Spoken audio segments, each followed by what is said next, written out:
Hello and welcome back to the Hecklers Podcast. I am your host, Gordon Coletto, and joining me as always, my co-host, Billy. Billy, how are we doing? We're halfway through a depressing Panther season, so you can kind of imagine how I'm doing. I will say, I'm sure you're in a similar boat to me. I have hit the point where I've got the postseason juice is flowing. Like I am looking forward to the off season because I'm already looking forward to the ways that the Patriots are going to break my heart as they try to fix the team and continuing to add skill to the team that I know they won't get right No, they'll never get it right. because that's just the nature of things. Well, we are approaching the midway point slash I think we're past the midway point now of the season.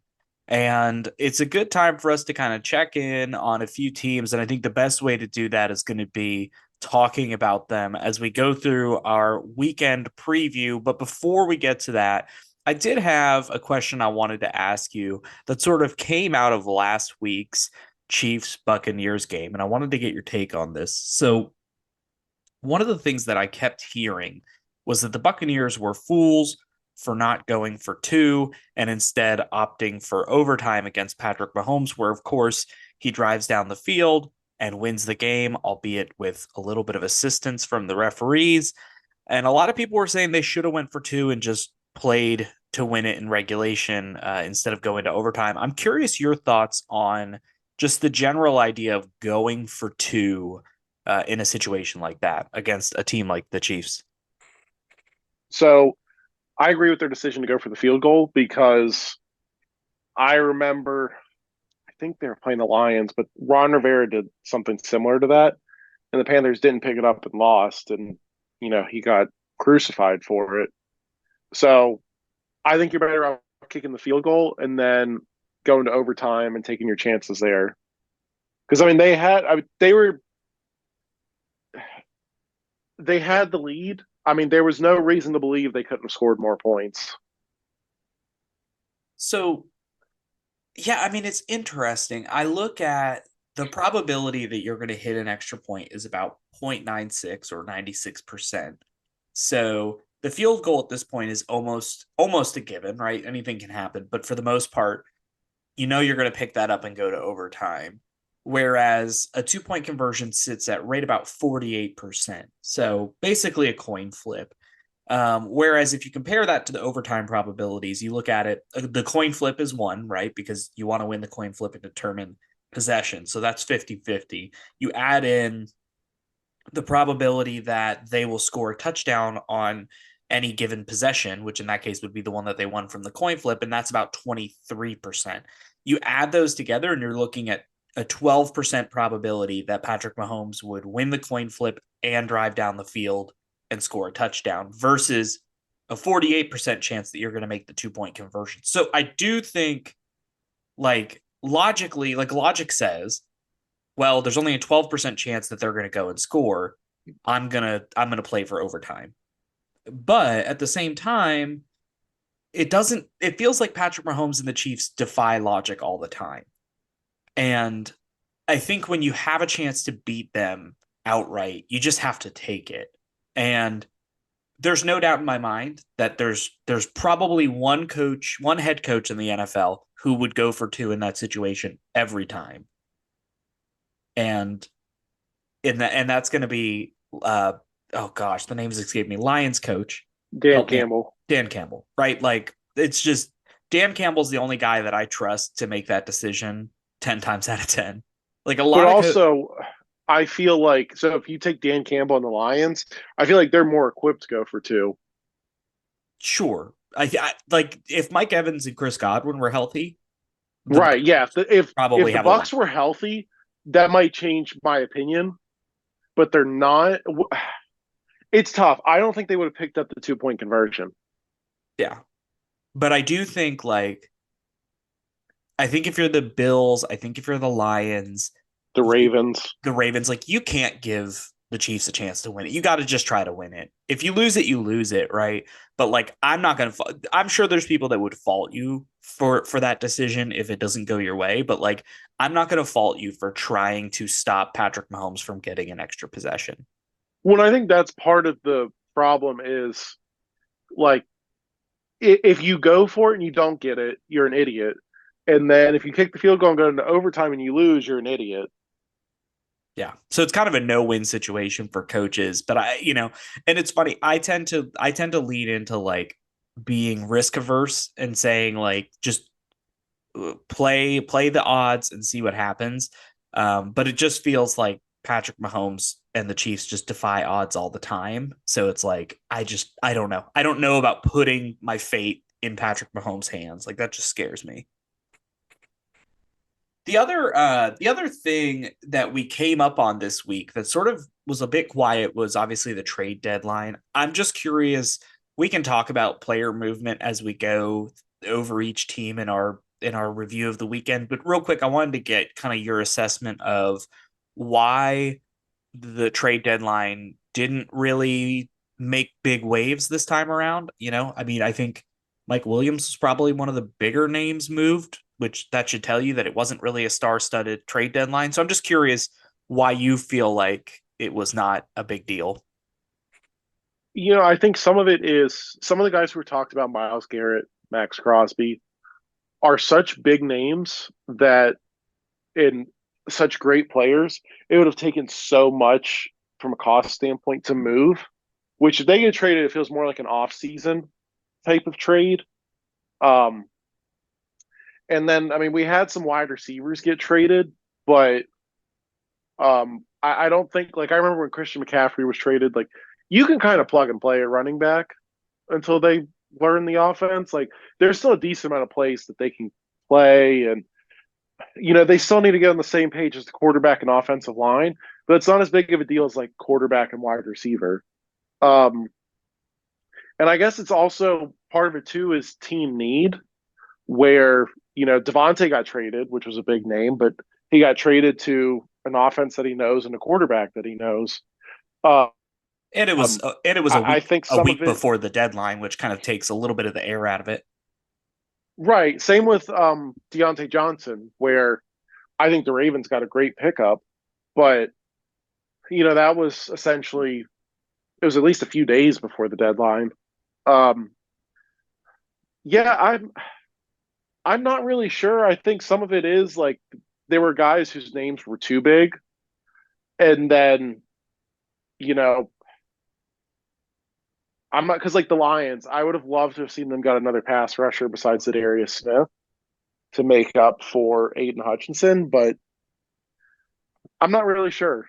Yeah, I mean, to your point, like big names, big contracts, like those negotiations are hard. They're hard to work around. And you're also not always, it's not necessarily like other sports where there's a lot of like 1 year rentals at the trade deadline.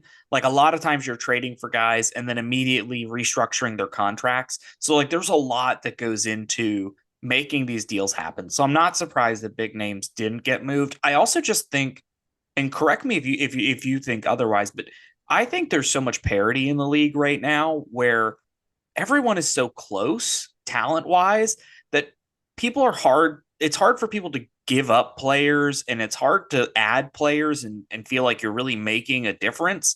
And it's like the assets, those draft picks that you're giving up, prospects. Like those are things you just have to hold on to, it feels like, because there's really just not a ton of ground to be made up against your competition because everyone is just so close. And inherently, I think it's harder than any other sport because you have to learn a whole playbook. So you figure there's probably at a minimum, what, 3 games until you're comfortable. Three, yeah, So if you're, three games till you're fully up to speed. yeah, and that's like best case scenario. Yeah. So unless the Devontae Adams situation was completely different, but in most cases, it's like 3 to 4 weeks.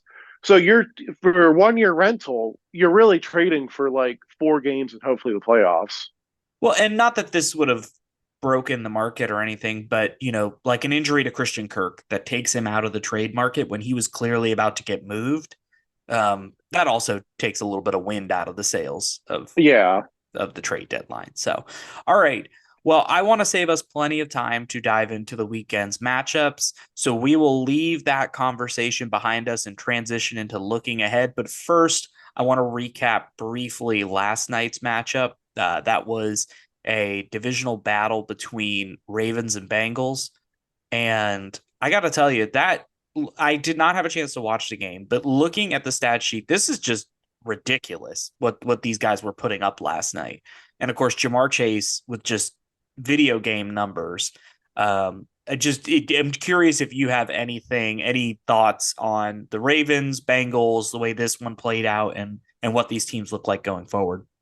I just like hand up. I was wrong about Jamar Chase. I always said he was a great player, but I always said he wasn't one of, the top flight receivers in the league. I was clearly wrong. He's been fantastic for most of the season and especially last night. I can't believe the Bengals lost. They were leading most of that game. Does And it? it just, see, this is what, like, if there was another week in the trade deadline with this loss, do you think they sell? Obviously they keep Burrow and Chase, but Higgins, the one or two guys on defense who are somewhat good.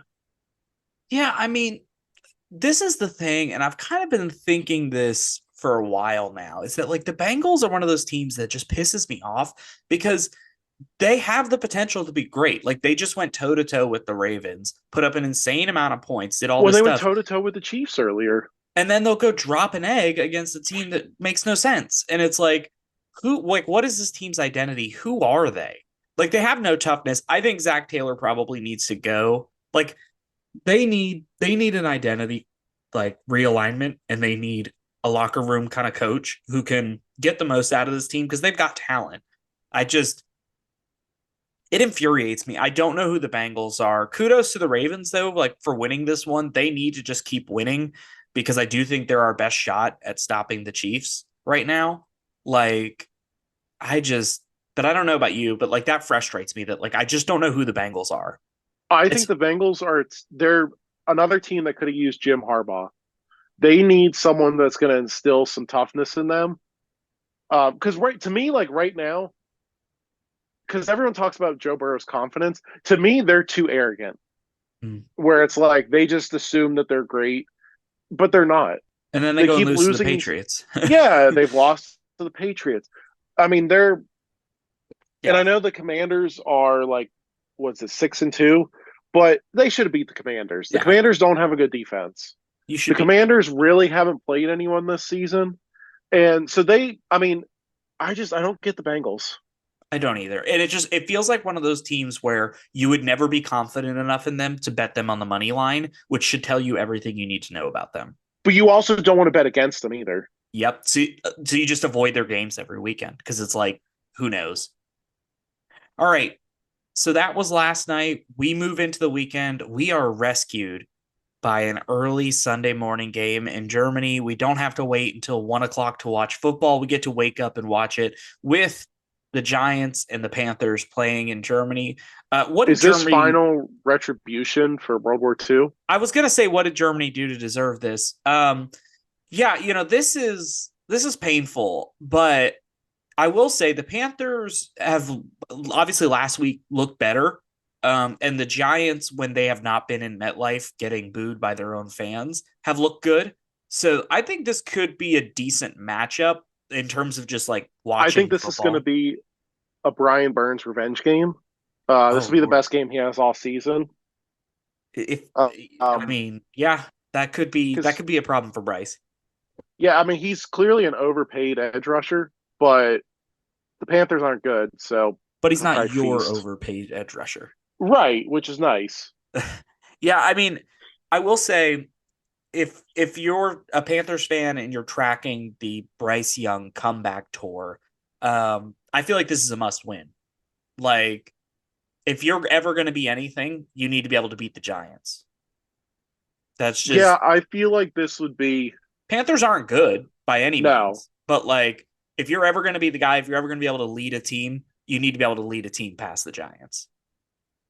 Yeah, I agree. Like the Panthers have at least beat some bad teams this season because they beat the Raiders and they beat the Saints. So let's beat another bad team. There you go. And so as far as like what we're watching for in this one, uh, for me, I'm going to be watching Bryce Young, seeing if he's continuing to look sharper than early in the season. And then the other thing I'm really watching for from a Panthers perspective is going to be whether or not Jonathan Brooks gets out there and what type of workload he has.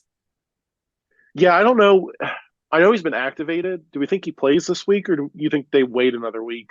If I remember correctly, he has to play this week or he has to go Oh, on does he? IR. So So yeah, he'll be playing this week. I think they'll play him this week. So that'll be exciting to get to see him. And then I think if you're looking at the other side of the ball for the Giants, uh, kind of again, running back position, they have a rookie running back, Tyrone Tracy, seems to have taken over lead back duties there. Does he continue to develop? Does Malik Neighbors continue to just shine? So I think again, this is going to be a battle of youth and looking at the future direction of these two teams. Nothing much for this year. All right, Sunday at 1 o'clock, we've got a battle of the rookie quarterbacks. The Patriots go visit the Bears, Drake May and Caleb Williams. I'll let you kick us off here. What do you think about this one? So this is a game that the Bears have to win. Um, I think I don't think that their head coach is going to get fired in season. The Bears have never done that, but I think this is one for the locker room. They have to win, or the whole season is just down the drain. I want to see Caleb Williams play well, and I want to see them get DJ Moore involved early and often. I think those are two big things. And then their defense has to bounce back because the Patriots aren't a good team. You can't play like you did last week against the Cardinals, against the Patriots. They need to come out and show that they're the better team. Well, and I want to let me before I dive into bashing the Patriots, I want to revisit something you said when it comes to the Bears and their coaching situation. I, I'm mystified by the idea that you would bring in Caleb Williams. Like you knew you were taking Caleb Williams from the minute you knew that Carolina was getting the number one overall pick. Like, why would you keep an aging defensive head coach? Well, on top of that, this is the third time they've done it in like 8 seasons Yeah. where they keep the head coach who, and this is something I don't understand. So you go into the season, because I've seen the Panthers do this as well. You go into the season and it's like, okay, this coach really has to prove something or else they're getting fired. And one of the few times I can think of that paying off was Ron Rivera, but you already had a franchise quarterback in place who was in year three. I mean, it was time for something to happen or it wasn't. In these situations where let's bring in a rookie quarterback who's supposed to be really good and saddle him with a coach that we don't believe in and that we're just hoping something works out. And then it doesn't. So now this rookie quarterback's going to learn two offenses in 2 seasons. It just doesn't make any sense. And bad teams continue to make these same mistakes over and over again. I'm gonna put the Bears on Cliff Kingsbury watch. Oh, see, I think it's Lincoln Riley. Ooh, we'll see. We'll see what happens. But I do think they'll replace Eberflus at the end of the year. I think they'll go with an offensive coach, but I think it may just be a season too late. But we'll see. Do you have any doubt that Kingsbury is going to be a name that gets floated in the offseason with what he's done with Jaden Daniels? I think he'll be floated, but I actually think he's going to stay. Okay. Well, we'll see what happens. All right, Patriots. Let me quickly touch on Uh, that. all right, and I've got a question about the Patriots after you touch on them. Okay. So for me, like, obviously at this point, I'm just watching, is Drake May getting comfortable? Does he look like he's able to perform in an NFL offense? I'm not looking at win losses anymore. Like it just doesn't matter. All I'm really focused on is that.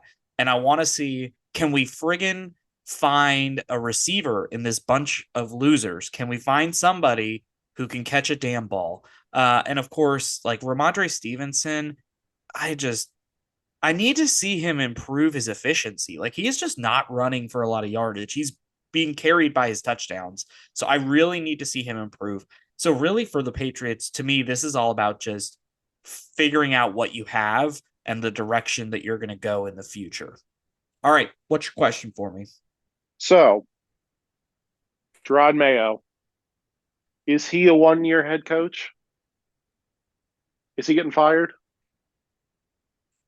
I'm Because going I've to seen reports that there's a chance that he's one and done. I'm going to say no because I think the Crafts are really fond of him and I think that there's like a sense of loyalty there. Do I think he should be a 1 year head coach? Yes.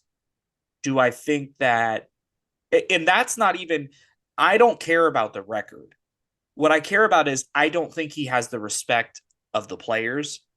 I don't think they want to play for him. And I think that's reflected in the quality of the product on the field. I think he's over his head. Like I think that this is Yeah, just too much for him. I don't And think I don't think he was ready either. but I think the Crafts are too loyal, and I think they're going to keep him around. And I think it's a mistake. But I mean, And I will say, in his defense, he's been put in an impossible situation following up Bill Belichick, but he's also not ready for the moment. well, and I don't think when they agreed to make him the successor in his contract, I don't think they expected Bill to fall off so hard and for last year to go the way it did. So I bet they thought they had more time to groom him. And I'm sure that when Mike Vrabel became available, they were kicking themselves for sort of shoehorning themselves into this situation because Vrabel would have been fantastic for this team. But what are you going to do? All right. 49ers and Buccaneers. This one, 1 o'clock. I guess I'll kick us off here. Obviously, Buccaneers injuries are going to be basically the talk of any of their games for the rest of the season. I mean, it's basically Kate Otten at this point, catching everything. I do you feel I mean, I personally just feel like the thing that's gonna break this game is Kate Otten against Fred Warner. Like that's not happening. So the 49ers are probably going to roll the Buccaneers. Yeah, I think the 49ers are going to stomp them. It's just at some point, they're not going to be able to. I know they've lost with these injuries, but they've, you know, still been scoring points. They almost beat the Chiefs. This is the week it catches up to them, where it's just like, we can't do anything. The 49ers are always better after a bye. Maybe not necessarily that immediate game after a bye, which this one will be, but I think Kyle Shanahan's going to have them ready to go. Yep, I completely agree. Things to watch in this one, obviously, rookie running back standout Bucky Irving, somebody that I'm keeping an eye on. And then from the 49ers, coming out of the bye week, have they worked out some of the things that plagued them in the first half of the year? And are they looking like the well oiled machine that is usually a lock for the NFC Championship game at minimum? I want to Um, see that pass rush get going. Yep. And I want to see the efficiency of that offense. And of course, Christian McCaffrey may be back this week. So we may get to see them at full tilt, and that'll be interesting. All right. Chiefs and Broncos, this one in Kansas City, a 1 o'clock game. Billy, what are you thinking on this one? I could see the Chiefs losing this. I'm not saying that they're going to, Is Bo Nix but our savior? Is he the one who's going to knock off the Chiefs? well, I just wonder. I mean, I know the Broncos got shelled against the Ravens, but they have a pretty good defense. And it's not like this Chiefs offense is that great. Like their No. offense is not as good as the Ravens offense. I would still put my money on the Chiefs, but it's a divisional game. It just feels like one that um could go the Broncos way. Now, you and I have both said that Sean Payton is a bum and that like he underperformed with Drew Brees in New Orleans. I I have to say that I'm impressed with what he's done with the Broncos this year and with Bo Nix. Like I think Bo Nix is on a really good trajectory right now that I didn't think he would be on. I thought that he was just a product of Oregon's spread offense. I thought he wouldn't work in the NFL, but it seems like despite what's been a little bit of a rocky relationship, that Nix and Peyton are on the same page and the team is like really performing well. And Javonte Williams is playing really well all of a sudden. Like they don't have receivers either. Like that's the crazy thing about this. I mean, what do you think? Well, and I hate Sean Payton, but he's a good coach. I Mm-hmm. mean, that that's not the most talented team. It's And I not. feel like he has them playing above their talent level. I'd kill Um, for Sean Payton right now. yeah, I would too. It's just maybe Bo Nix. I was down on him in the draft, but Yeah, maybe he's going to be something. it's it astounds me. I wish I was higher on him in the draft process because he was available, not in redraft, but in dynasty. Like he was Yeah, available everywhere, and I just kept being like, I don't really feel it. I took JJ McCarthy over him, which we'll see. But All right. Bills and Colts. I'll start us off on this one. It's hard. I think the Joe Flacco magic is kind of gone, and I think the Bills should win this one. But again, the Bills are kind of like the Bengals, where they show up some weeks and they can put up 30 points. They show up other weeks they can put up 15. Like I haven't seen consistency from them yet that makes me feel confident in betting on them from week to week. But this is Yeah, one they should win. I mean, no, yeah, they should win. They always have two games a season that they drop that they shouldn't. mhm. They had one earlier this year, and I can't remember what it was now. Um, but yeah, this feels like a game that they should win. I could see them losing just because, but they should win this game. I mean, and it's one of those things where it's like, so we both kind of, and here I'll recap the Bills season real quick because I do want to touch on like how their games have gone. So they beat the Dolphins just barely, 30-27. They handle the Seahawks 31-10. They handle the Titans 34-10. So that's a bad team. You should do that. They squeak past the Jets 23-20. They lose to the Texans 20-23. And then they get absolutely shellacked by the Ravens 35-10.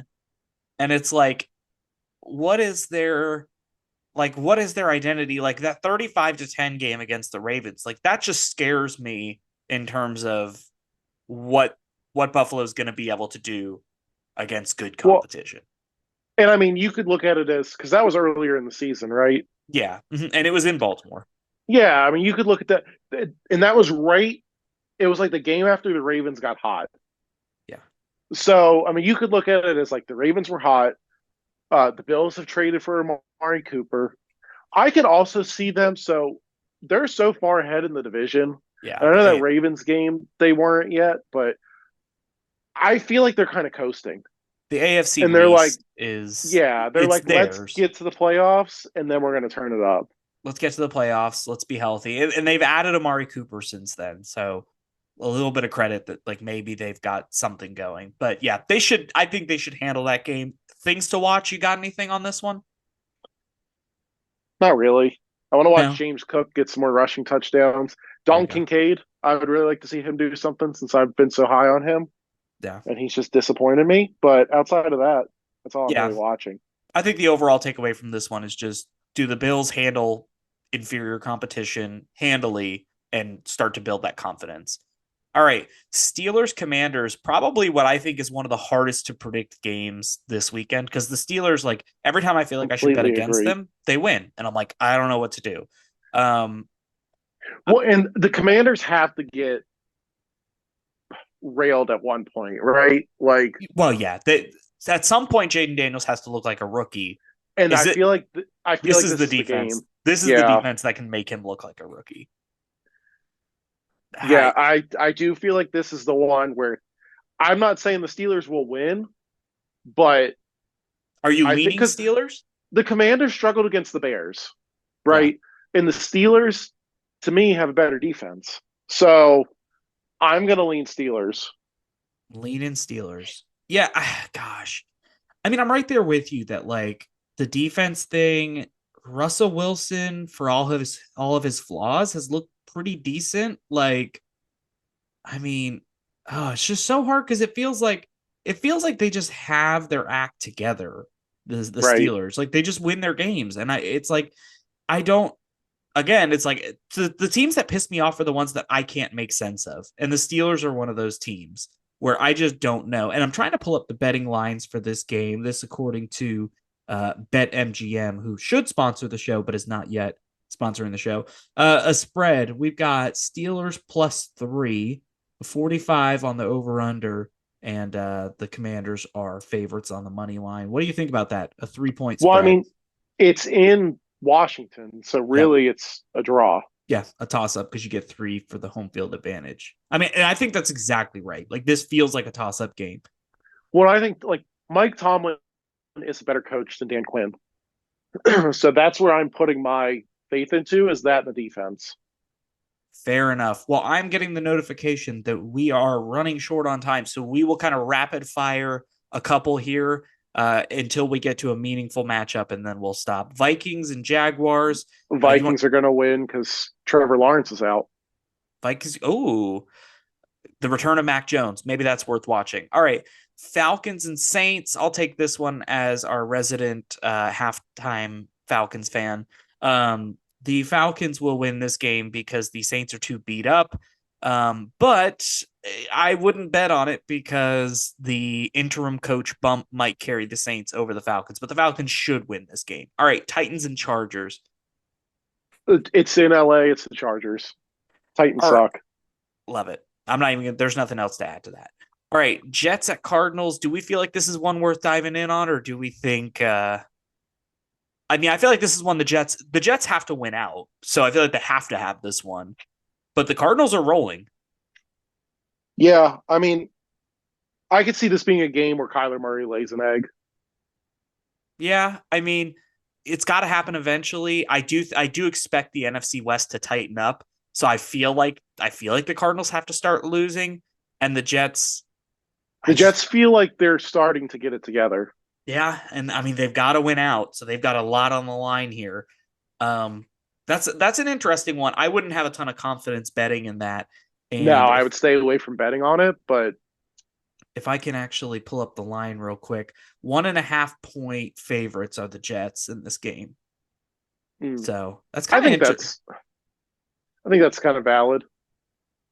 I mean, is there money to be made betting on the Cardinals then? I mean, at 1.5 point spread, you can get Cardinals plus 1.5 for -110, or you could take them on the money line at -1 or at plus 105. So you might be able to make a little bit of money on there if you're willing to risk it.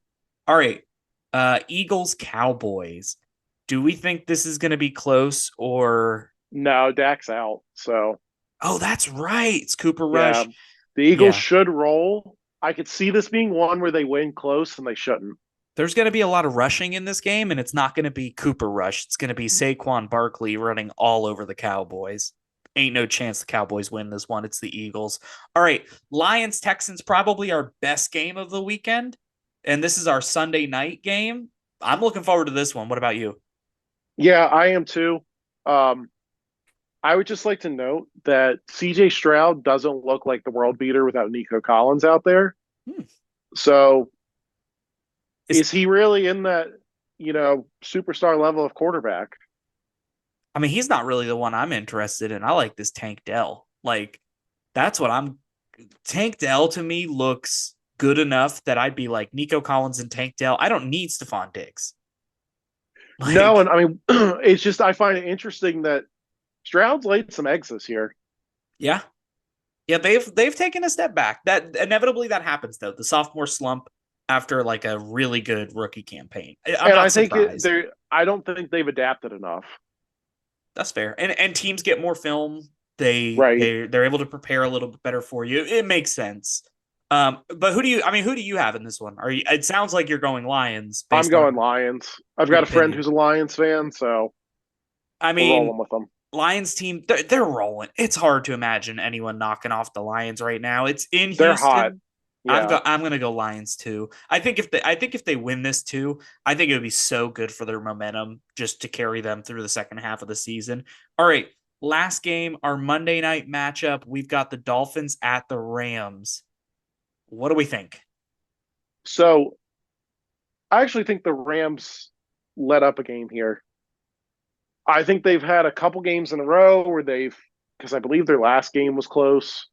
Mm-hmm. Um, I think this is a game where Tua and the offense click. I think Tyreek has a big game, and I think the Dolphins go into LA and win. I mean, I could see it. Rams are 4-4. Dolphins are 2-6. If they're going to have any shot at a wild card, they're going to have to win out. So I do believe they're going to come in and they're going to play really good football. Weather's going to be nice because they're in a dome in LA. So I do think the Dolphins are going to be tough, but the Rams with their full slate of talent is tough on offense to beat. Kyron Williams doing a fantastic job. Puka Nakua, Cooper Cup. That's a lot. That's a lot to Yeah, cover. hopefully Puka doesn't throw any punches this week, but Very true. All right, we've got just a few minutes left. Any parting thoughts that you want to impart on our audience before we let them go for the weekend? I just want to say I'm sorry that everyone has to watch the Panthers Giants game first thing in the morning. It's going to be rough. Well, there you go. I, I don't. There's no better way to put a cap on the episode. So with that, on behalf of Billy, I am Gordon saying thank you for listening, and as always,